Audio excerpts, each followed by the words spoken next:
영광스러운 부활 아침에 우리에게 주시는 복된 말씀, 고린도후서 제4장 14절에서 18절까지 있는 말씀입니다. 이 기록된 계시의 말씀을 제가 봉독할 때에 이 말씀이 여러분의 마음속에 심어지는 말씀이 되기를 축복합니다. 주 예수를 다시 살리시니가 예수와 함께 우리도 다시 살리사 너희와 함께 그 앞에 서게 하실 줄을 아노라. 이는 모든 것이 너희를 위함이니 많은 사람의 감사로 말미암아 은혜가 더하여 넘쳐서 하나님께 영광을 돌리게 하려 함이라. 그러므로 우리가 낙심하지 아니하노니 우리의 겉사람은 낡아지나 우리의 속사람은 날로 새로워지도다.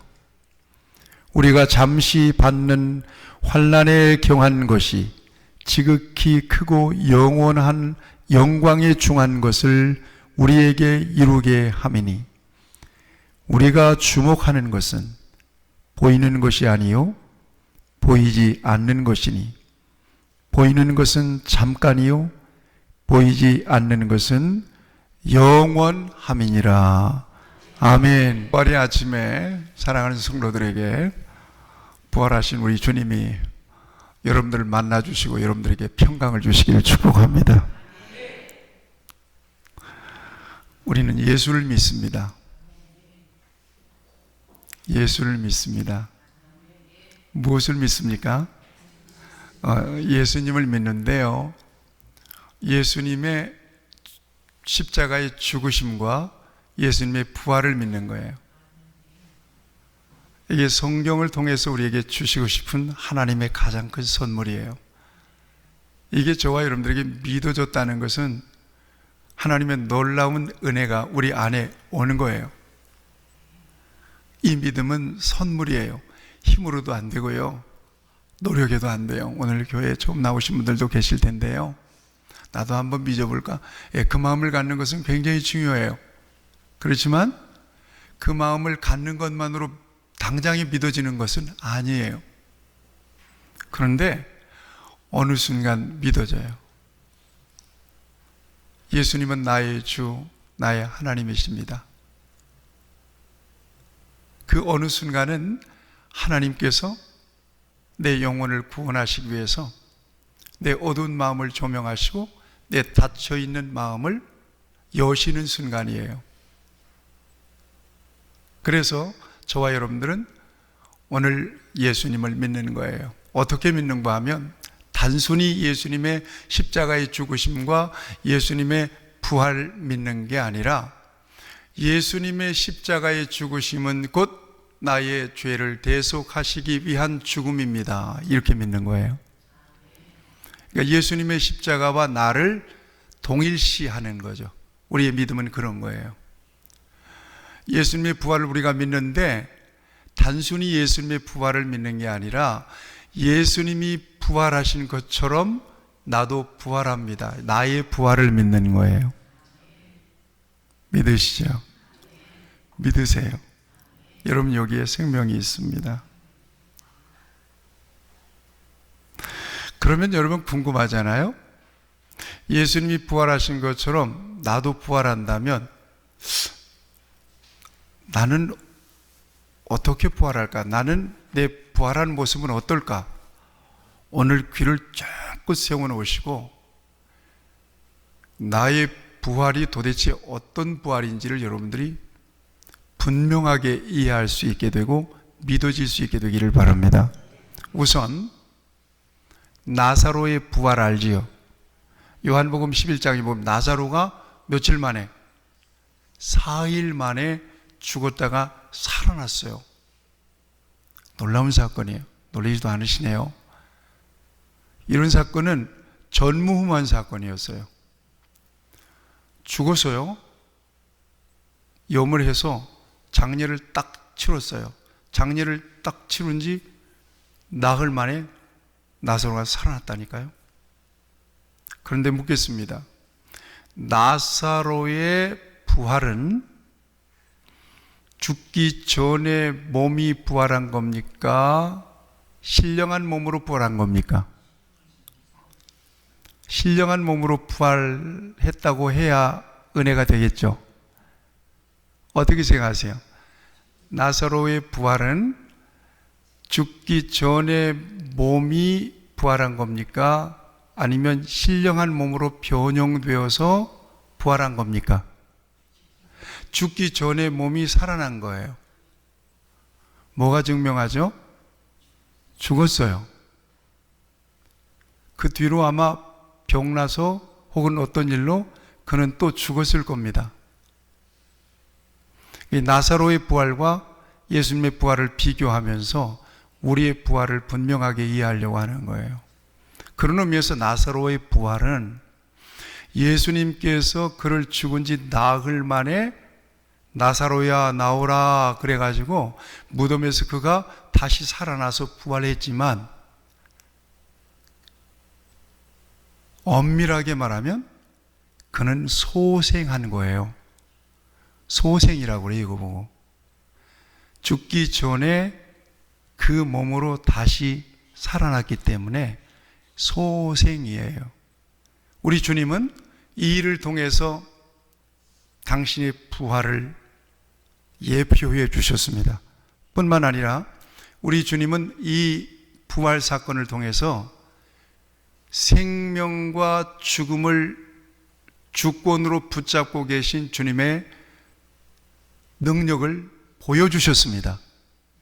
자, 나사로의 부활을 여러분들이 딱 이렇게 이해하시면서 예수님의 부활을 좀 생각해 보자고요. 근데 예수님의 부활은 어떤 부활일까요? 예수님의 부활은 예수님이 돌아가시기 전의 몸의 부활일까요? 신령한 몸일까요? 신령한 몸이에요. 근데 이 신령한 몸을 여러분들 어떻게 설명하실 수 있겠습니까? 자, 요한복음 20장에 보면요, 예수님께서 제자들이 무서워가지고요, 한 방에 들어가서 문을 꼭 잠그고 거기에서 이렇게 운둔하고 있었어요. 그런데 부활하신 예수님께서 샬롬 하고 제자들에게 나타났네요. 문이 잠긴 상태로 시익 공간을 초월해서 제자들에게 들어오신 거예요. 이게 요한복음 20장 사건입니다. 지금 신령한 몸을 여러분들에게 설명해 드리는 거예요. 그러니까 제자들이 뭐라고 놀리는 거야? 아, 저 유령이다. 유령인 줄 알았어요. 그러니까 우리 예수님께서 뭐라고 말씀하시는가 하면, 자, 유령은 살과 뼈가 없지만 나는 있느니라. 누가복음 24장 38절의 말씀입니다. 제자들에게 말씀하세요. 너희가 어찌하여 의심을 품었느냐? 내 손과 내 발을 보아라. 나다. 나를 좀 만져봐라. 그래요. 부활하신 예수님의 모습을 설명하고 있는 거예요. 더 나아가서 너희에게 먹을 것이 있느냐? 그래서 제자들이 물고기 한 토막을 내어드리자 그걸 잡수셨어요. 정리해 볼게요. 문이 잠겼는데 너희에게 평강이 있을지어다 하고 쑥 들어오셨어요. 시공을 초월한 모습이죠. 너희가 왜 두려워해? 자, 내 손과 발을 만져봐라. 유령은 뼈와 살이 없으되 나는 있느니라. 얘들아, 먹을 것 좀 있니? 생선 한 토막을 주니까 부활하신 주님이 잡수신 겁니다. 자, 여기서 신령한 몸이 어떤 것인지를 우리에게 분명하게 보여주고 있습니다. 이 몸입니다. 신령한 몸이 어떤 몸인지를 우리에게 분명하게 보여주고 있습니다. 자, 나사로의 소생과는 달리 예수님은 육과 같은 육으로 부활한 것이 아니라 육이 신령한 몸인 부활체가 되었는데, 여기서 우리가 분명하게 이해해야 될 것은 이 신령한 몸은 연속성과 비연속성이 있더라는 것입니다. 자, 이해하셔야 돼요. 연속성과 비연속성이 있는 거예요. 오늘 지금 이 몸이 연속적으로 먹고 소통하고 대화하고 만질 수 있는 몸이지만 비연속성의 몸을 가진 몸입니다. 지금 신령한 몸을 설명하고 있는 겁니다. 자, 요한복음 20장으로 다시 한번 돌아가 보겠습니다. 예수님의 제자들 가운데 부활을 믿지 못한 제자가 있죠. 누구죠? 도마라고 하는 제자입니다. 부활하신 예수님이 제자들에게 다녀가셨는데 그때 도마라고 하는 제자가 그 자리에 없었어요. 그리고는 나중에 돌아왔는데 제자들이 예수님이 부활하셨다, 부활하신 예수님이 우리에게 오셔서 우리가 그분을 만났다라고 도마에게 증언해 줍니다. 그래서 도마가 뭐라고 얘기하는가 하면, 나는 못 믿어. 내가 못자국 난 그 손에 손가락을 넣어보고 창자국이 난 옆구리에 내 손을 넣어보고 확인하기 전에는 나는 못 믿어. 유명한 도마의 의심입니다. 자, 그리고는 8일 만에, 8일 만에 다시 도마와 함께 제자들이 있는 곳에 예수님이 딱 나타나셨어요. 너희가 평안하냐? 샬롬 하고 나타나셨어요. 그리고 도마에게 이야기해요. 도마야, 이리 와서 네 손가락을 못자국 난 내 손에 넣어보고 내 옆구리에 넣어봐라 그래요. 뭐라고 말씀하세요? 그리고 믿지 못하는 자, 의심하는 자가 되지 말고 믿는 자가 되어라, 이렇게 말씀하세요.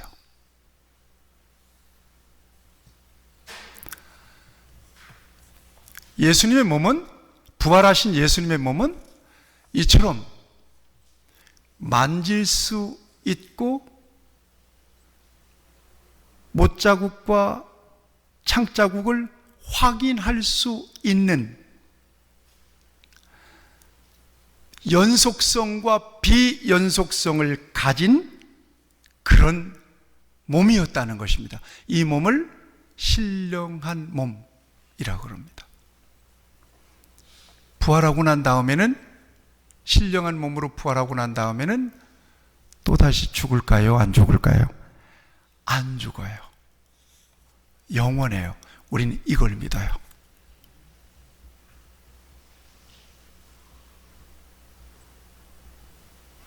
이걸 믿는다니까요. 죽는다면 기독교는 여기까지 올 수 없었을 것입니다. 그러나 예수 그리스도 안에서 거듭난 사람은 부활과 영생에 참여하게 되죠. 이게 저와 여러분들의 궁극적인 믿음입니다. 자, 우리의 부활체는 어떤 것일까? 예수님이 부활하신 예수님의 부활체와 똑같은 모습으로 부활하게 됩니다. 이것을 고린도전서 15장에서 이렇게 말씀하십니다. 그러나 이제 그리스도께서 죽은 자 가운데서 다시 살아나사 잠자는 자들의 첫 열매가 되셨도다. 첫 열매. 그 다음 열매는 누굴까요? 바로 그리스도 안에 있는 저와 여러분들입니다. 같이 고백합시다. 예수님의 부활은 나의 부활입니다. 세상에서 잘 먹고 잘 살면 되는 거지 무슨 부활까지, 그렇게 생각할 수도 있겠지만 이것은 저와 여러분들에게 있어서 중대한 문제예요. 인생이 일생으로 딱 끝나버린다면 그냥 그렇게 살아도 좋겠어요. 그렇지만 일생으로 인생이 끝나는 것이 아니라 영원으로 이어지는 인생인 것을 성경은 분명하게 말씀하고 있습니다. 이게 바로 영생입니다. 영원히 사는 것입니다. 어떤 모습으로 영원히 살 수 있을 것인가? 예수 그리스도 안에서 죄사함 받고 우리 하나님께서 예비해 놓으신 영원한 하나님 나라에서 영생할 것인가? 아니면 불신앙 속에서 죄의 문제를 해결받지 못하고 지옥에서 영원히 살 것인가? 이 문제가 결정이 되는 거예요. 예수 그리스도 안에서.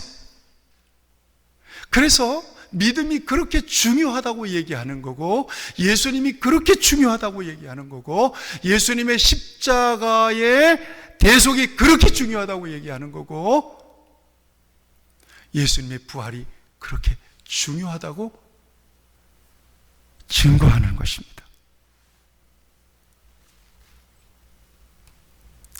세상에 사는 사람들은 다 죽습니다.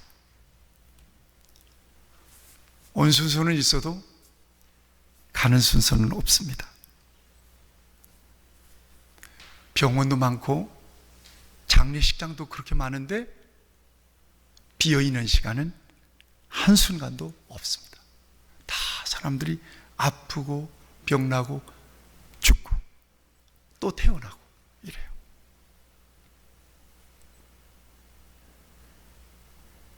저와 여러분들의 궁극적인 소망이 이 땅에 머물러서는 결코 안 된다는 것을 인간의 죽음을 통해서 저와 여러분들은 다시 한번 도전받는 거예요. 우리의 소망, 우리의 인생의 궁극적인 목적이 이 땅에 있는 것이 아니라 영원에 있고 하나님 나라에 있다는 사실을 믿으시기를 축복합니다. 이걸 믿는 거예요. 그럼 땅에서는 아무렇게나 살아도 되는 겁니까? 그렇지는 않습니다. 예수님 안에서 거듭난 사람은 이 땅에서 우리에게 허락하신 일생을 소중하게 여깁니다. 가치 있게 여깁니다. 하나님께서 내게 맡겨주신 선물로 여깁니다. 성실하게 삽니다. 열심히 삽니다. 다만 자신을 위해서 살지 않을 뿐입니다. 거듭난 사람의 삶은 하나님의 영광을 위하여 사는 겁니다.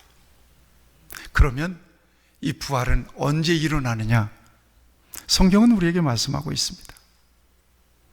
고린도전서 15장 51절 이하에 보면 마지막 나팔의 순식간에 호련히 다 변화할 것이다, 이렇게 말씀하고 있습니다. 또한 데살로니가전서 4장에 보면 주께서 강림하실 때 호령과 천사장의 소리와 함께 하나님의 나팔 소리로 친히 하늘로부터 강림하시리니 그리스도 안에서 죽은 자들이 먼저 일어날 거라, 이렇게 약속하고 계십니다. 예수를 믿고 죄 용서를 받은 사람들은 부활하여 영원한 영생에 이르게 됩니다. 불신자들은 어떻게 될까요? 부활합니다. 그들도 영생합니다.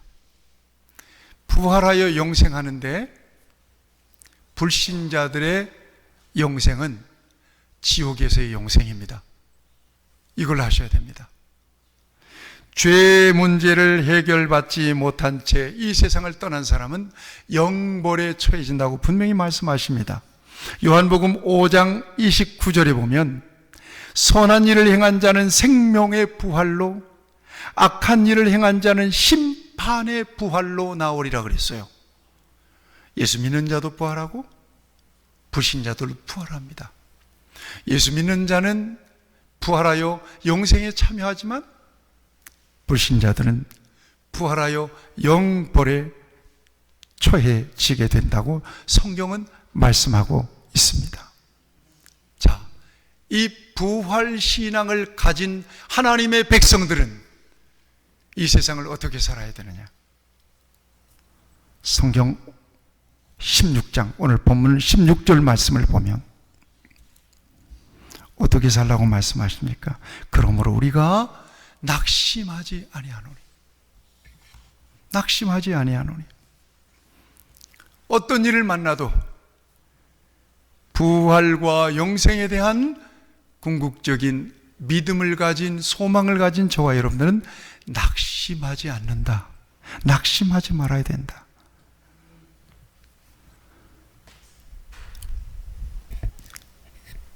주 예수를 다시 살리시니가 예수와 함께 우리도 다시 살리사 너희와 함께 그 앞에 서게 하실 줄을 아노라. 이는 모든 것이 너희를 위함이니 많은 사람의 감사로 말미암아 은혜가 더 넘쳐서 하나님께 영광을 돌리게 하려 함이라. 그러므로 우리가 낙심하지 아니하노니 우리의 겉사람은 낡아지나 우리의 속사람은 날로 새로워지도다. 아멘. 로마서 8장 18절 말씀에 생각하건대 현재의 고난은 장차 우리에게 나타날 영광과 좋게 비교할 수 없도다.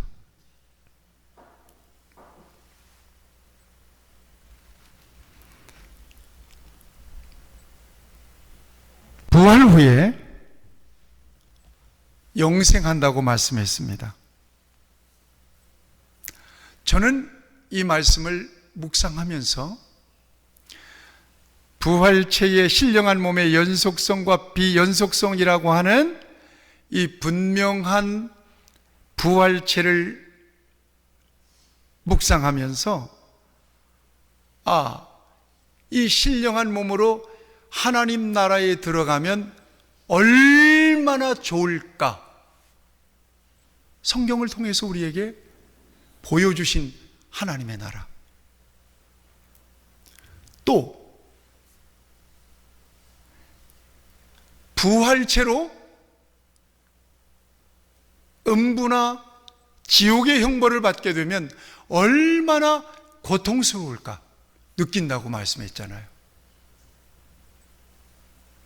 볼 수 있다고 말씀했잖아요. 소통할 수 있다고 말씀했잖아요. 비연속성이에요. 얼마나 괴롭고 힘들까, 고통스러울까. 그래서 성경은 그 음부의 한 장면을 이렇게 소개해 주고 있습니다. 누가복음 16장 23절 24절에서 부자가 세상에서는 잘 살았는데 영원한 영생에 대한 믿음이 없었습니다. 잘 먹고 잘 사는 거예요. 세상에서. 그가 죽었습니다. 그리고 음부에 떨어졌습니다.